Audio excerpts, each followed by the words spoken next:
sometimes we have jobs, and I call them temporary destinies that prepare us for our purpose. And sometimes we have jobs that really we don't like, we don't want to be there, but we're there. And so my thing is always, what can you get out of this job that you're supposed to take with you to help you with your purpose or to take your career to the next level?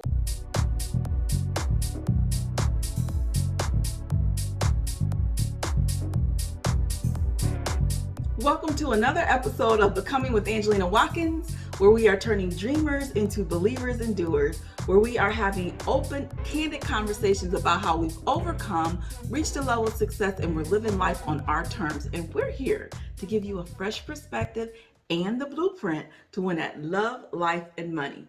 And I'm your host, Angelina Watkins, here to help you become who you're supposed to be so you can do what you are purposed to do, so you can live the life that you want to live. Now, if this is your first time tuning in, go ahead and hit that subscribe button, okay? And don't forget to hit those notifications so you don't miss another episode where we are dropping the nuggets, okay? To help you win at love, life, and money.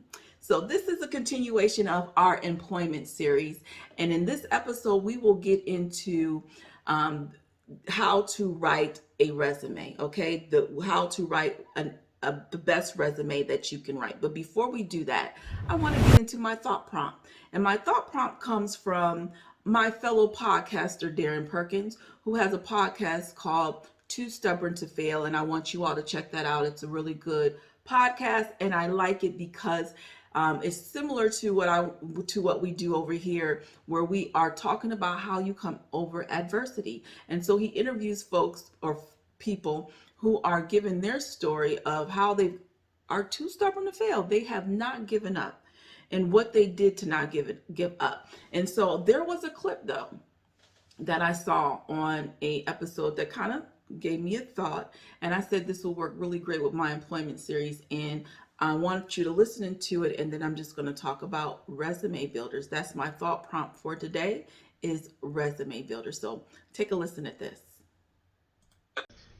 I was the type of person where I used to come in all the time, like even on my days off, but somebody called out, and what was going on was they thought I used to like coming to work. Yeah. But I really was using the extra money. I was really using the extra money to buy all my camera equipment or whatever. So it was two pharmacies back then. So they would even call me over at the other pharmacy like, hey, somebody gonna be out this week or whatever. We can use somebody. And I would always tell them, like, if I ever need somebody, call me or whatever. And, you know, one thing about jobs is, like, most people complain about their job and they calling out or they got some kind of complaint or whatever. I never complained, none of that, because in my mind I already knew I was using that job as a vehicle. So I was trying to get as many hours as possible.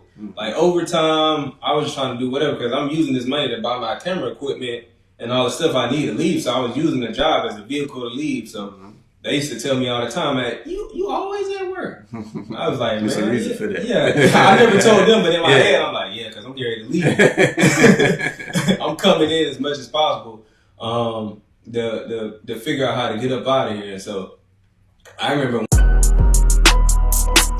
Okay, so I love it. The persistence, the tenacity, the mindset of this gentleman, that by any means necessary, he had a goal, he had a dream, he had a purpose of what he wanted to achieve. And what he did was, he says, I'm going to work this job, and I'm going to work as much as I can, as much hours as I can, the overtime I can. Whatever you all need, let me know. I'll fill in, I'll come in, I'll cover. And you know, y'all have two pharmacies. If you need me at the other pharmacy, let me know. I'm over there. Call me first. Call me, let me know. And I really like that, because he was working on something and he was too stubborn to fail. If you heard him in the clip, he said that he was working all those hours so he could buy his camera equipment. Now, I haven't heard the whole podcast to know exactly what he needed the camera equipment for. But just the fact that he looked at his job as a means to get where he needs to go. And a lot of us fail to look at our jobs as a means to where we want to get to. And that's why I want to talk about resume builders, okay? Sometimes we have jobs, and I call them temporary destinies that prepare us for our purpose. And sometimes we have jobs that really we don't like, we don't want to be there, but we're there. And so my thing is always, what can you get out of this job that you're supposed to take with you to help you with your purpose, or to take your career to the next level, or wherever it is that you want to go, whatever it is that you want to do. Where you are right now is supposed to help you prepare. You're supposed to be getting something out of it. The problem is we have these jobs and we want to complain, and we don't sit and think about, what am I supposed to get from this? What is my takeaway? What am I supposed to get before I leave here? What skill am I supposed to acquire? What knowledge am I supposed to acquire that's supposed to help me take my career to the next level? That's supposed to help me with my entrepreneurship. That's supposed to help me with my purpose. That's supposed to help me launch my ministry. What was I supposed to learn from this? And I think that we have to start looking at where we are and the jobs that we have as a stepping stone. They are resume builders. They're building something up in you. We're supposed to be learning some things, whether it's teamwork, whether it's resolving conflict, whether it's being able to do research or make decisions or build relationships. Sometimes it's just about learning how to manage some things. There's been some jobs that I have, and the pain in my side has been management. But what did I learn from management? I learned how to not lead, how you're not supposed to lead people, the do's and the don'ts of being a good manager, so that when I become a manager, or if I become an entrepreneur, or my own, or own my own business, I know how to treat my team. And sometimes we spend so much time complaining, not realizing what we're supposed to get. What is the takeaway? What am I supposed to learn from this? And so whether he realizes it or not, I know he's got something that he's working on, and he's just trying to get money to buy equipment. But he's also building character. He's also building knowledge and skills, because he's saying, hey, wherever y'all need me, let me know. And so now they know that when I need him, he's flexible. I could put him here, I could put him there. He's learning this skill, he's getting this knowledge that he may not even realize is going to pay off in the long run. Sometimes we get knowledge and skills and we think, when am I ever going to use this? Not even knowing and realizing that once we get where we're supposed to be, once we get into that next career level, that promotion, or the go into entrepreneurship, or even if it's volunteer work, we end up finding out some of those skills and knowledge that we thought were useful and a waste of our time ends up coming in handy. So not only is he getting the money for his dream, but he's building some skills and knowledge for his dream as well. So start looking at your job differently. Start looking at every job you've had or will have as a resume builder. What is it doing that's helping me build my resume, help me build the skills and knowledge that I will have in order to sell myself? Because if you realize it or not, even if you were to be an entrepreneur and go into business for yourself, when you go to work with people, people want to hire you, people want to partner with you. They're going to want to know, what skills and knowledge are you bringing to the table that's going to help us flourish together, or why should I hire you to work for me? And that's where your stuff at the job starts coming in handy, helping you build that resume, not only for your next career level, but also for your business. Okay. Now, let's get into today's masterclass. Today's masterclass is going to be all about how to write an incredible resume. So I just want to go over some tips of writing a resume that's going to get you in the door. Now, once you get in the door and you actually get an interview, it's going to be up to you to sell yourself in that interview.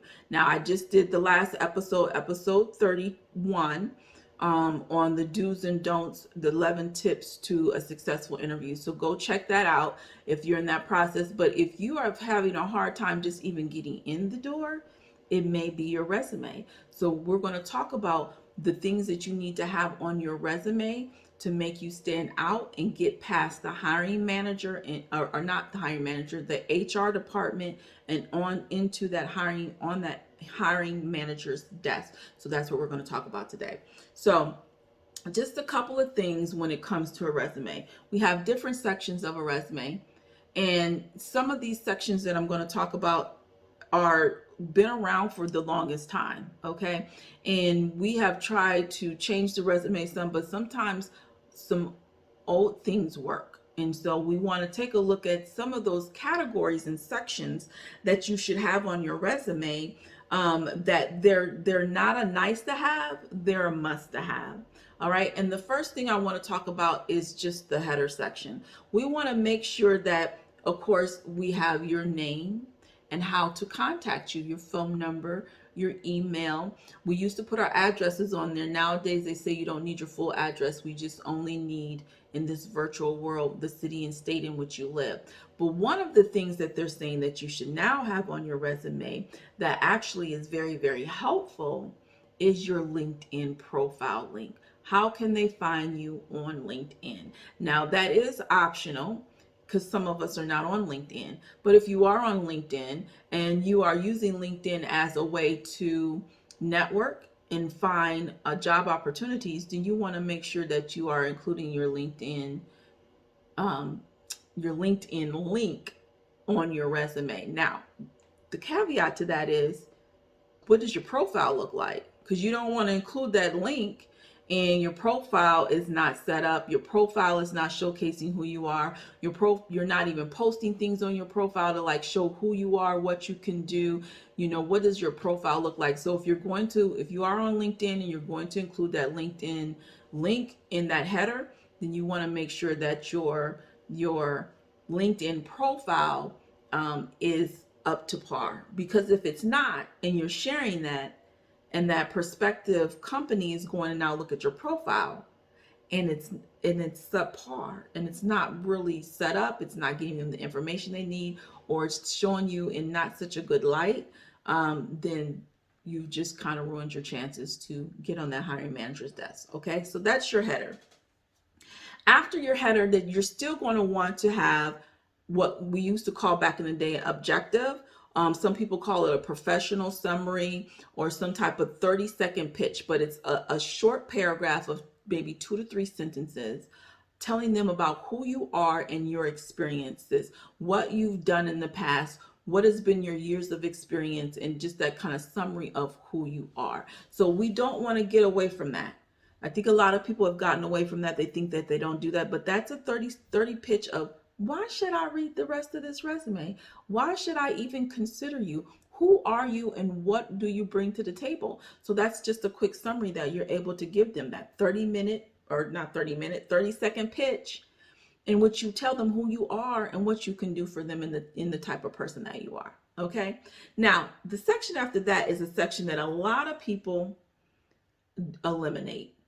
They don't add it in at all. And it's, to me, very, very, very important to have a career highlight of your achievements. Okay. Have a section where you are highlighting your career and your accomplishments of what you've done. And in there, you're going to be able to tell them about your outcomes. And it has to be brief. Don't make them extra long, but pick some categories of skills and knowledge that you have that coincide with the job posting, that brings in some qualifications or highlights your qualifications. And then you want to be able to tell them and give them a scenario of what you did and what was that outcome. What was that accomplishment? What did you do to turn things around? What did you do that brought value to the company? If you have metrics that you can share, that is even greater, because then we really know that, perhaps you worked on a project. Maybe you're a project manager. I am a project manager, and you might have a project in which you worked on that project, and maybe the metric goal was a 95% on something. And when you came in, the project, the people were only at maybe 80%. And so you put some things in place and you implemented some things that now brought them up past that 95% threshold that they were looking to be. Put that on your resume, that you increased call handle time or after call work or profits or whatever it is that you increase that to whatever that metric is. We want to be able to see those things, because that instantly says, man, I need to talk to them, because they get results. They know what they're doing. If you got a promotion, like one time I had a job where my communication skills were so great that I was promoted to a trainer within 2 months of working at the company. That's an accomplishment that somebody wants to know about. Why? Because we know that when she says she can communicate because she was only in a job for 2 months and was promoted.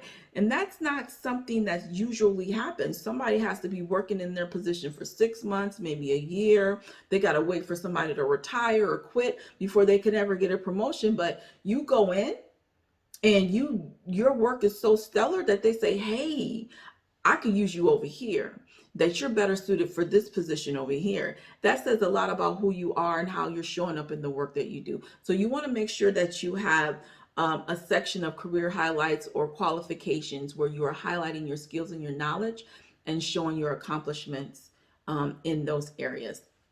And then, of course, there's always your work experience section. Now, this is I want to talk about a little bit because I want to give you a tip that not many people I've heard give or do, but this is something that I started doing, and for everyone that I've worked with and helping them with their resumes, had them start doing, and it actually began to work. It works for them, right? It works to get them through the door because whether or not you realize this, everything is electronic these days. Even when you mail resumes, which I don't know who's mailing resumes these days, there was a time where they were scanning them and the scanner is looking for keywords, right, in order to say, I'm going to send you over. So you want to make sure that whatever job you have, that you're using the keywords for that industry and for that position, so that when people are scanning your resume or it's going through a system or someone's looking at it, those keywords are standing out in order to push you through.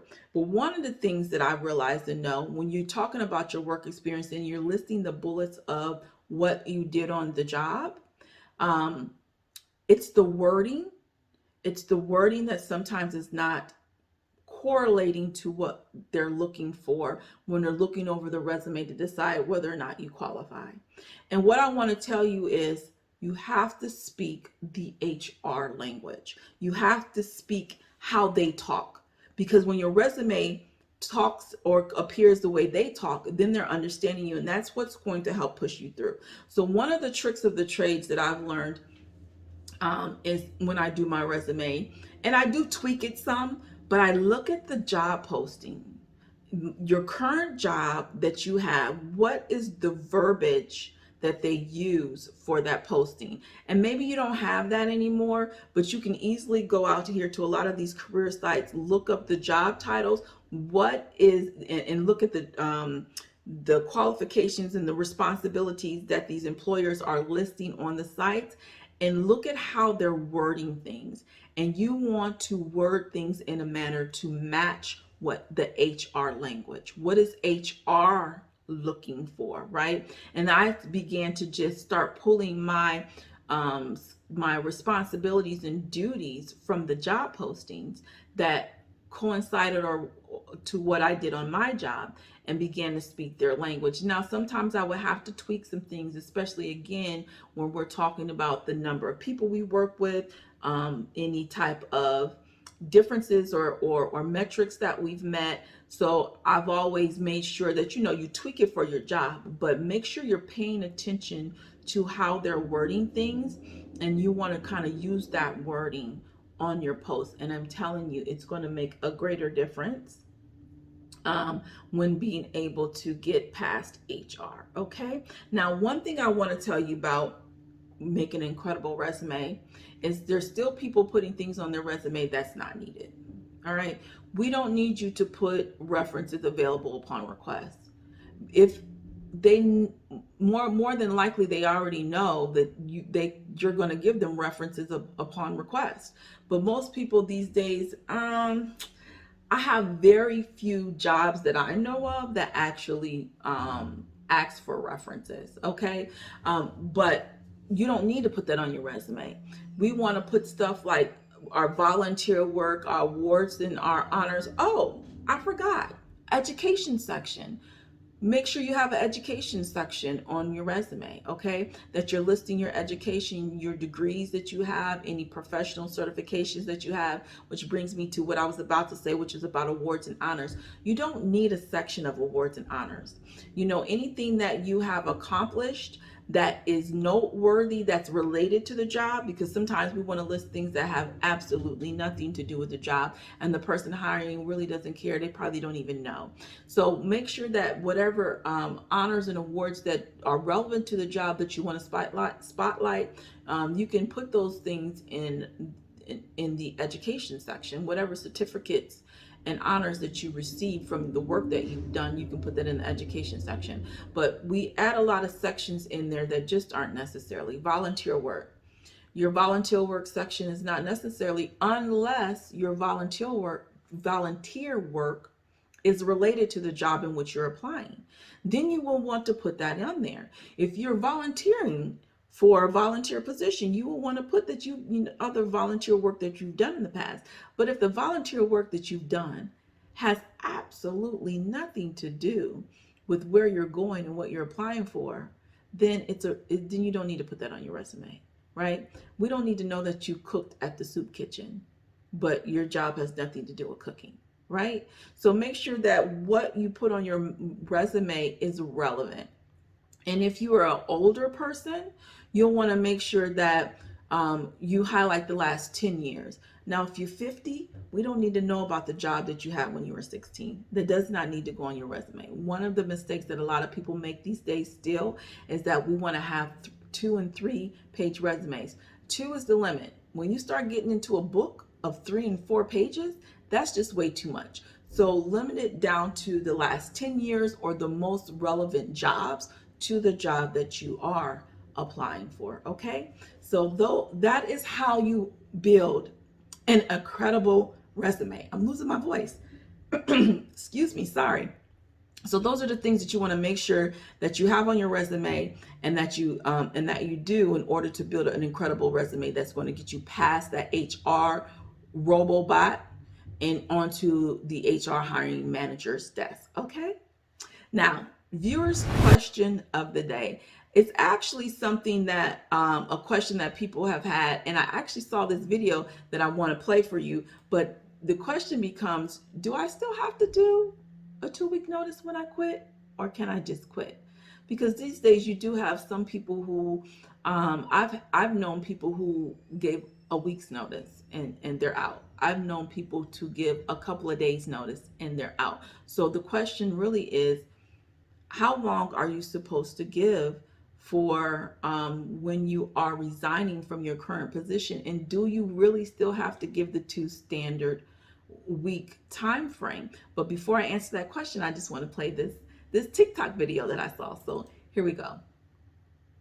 Hi, Jack. Thank you for taking this time to meet with me. You know, I got a lot to do, so let's hurry it up. Okay, great. Well, I'll be brief. I just wanted to let you know that as of recently, I don't feel valued at this company, and therefore I'm putting in my 2 minutes. 2 minutes? It's got to be No, 2 weeks. question, it can't Jack. be 2 minutes. No. Because question, when you all fire people, do you give them 2 weeks? No. Absolutely not. Right. You give them what? Immediate removal. So be happy that I'm giving you 2 minutes. Nice knowing you. Ciao. All right, 2 minutes. Now that's funny, because the reality is that's true. Do jobs give you a 2 weeks notice? No. They pull you in, they say you're fired, pack your bags, you're out. When they lay people off, they call you in a room, they tell you that tomorrow is your last day. They call you in on a Thursday and tell you Friday's the last day, as if you're supposed to show up on Friday. Or they'll wait till Friday at 4:30 p.m. when it's time to go and call you all in the conference room and let you know that as of today, your services are no longer needed. So do we have to give a 2-week notice when jobs don't give us a 2 weeks notice? And my answer to you is yes. You should still be given a 2 weeks notice, because what you don't want to do is leave on bad terms. You'll never know when you might come back across someone that you worked with, right? You don't want to burn that bridge. And so I say, go ahead and give the 2-week notice, the proper 2-week notice before you're leaving, because especially if you're going to be an entrepreneur, right? and you're planning on being some type of business owner, because you don't want that thing to carry you in the character of who you are, to follow you, because people will know and people will look, and here you are trying to start a business, trying to grow a business, and people are looking at you like, I don't know, I wouldn't do business with them, because your character of leaving a 2-minute notice or a 1-day notice or a no show, people who just don't show up anymore, it doesn't leave a good impression on who you really are, right? So you don't want to burn that bridge, not because you want to come back, but because you don't want to leave a mark on your character of who you are. So give that 2-week notice, because you never know when your inappropriate behavior now may cost you in the long run. All right? Now, where you are is not where you have to be. Your past does not define you. You define you. So heal, transform, and pursue you.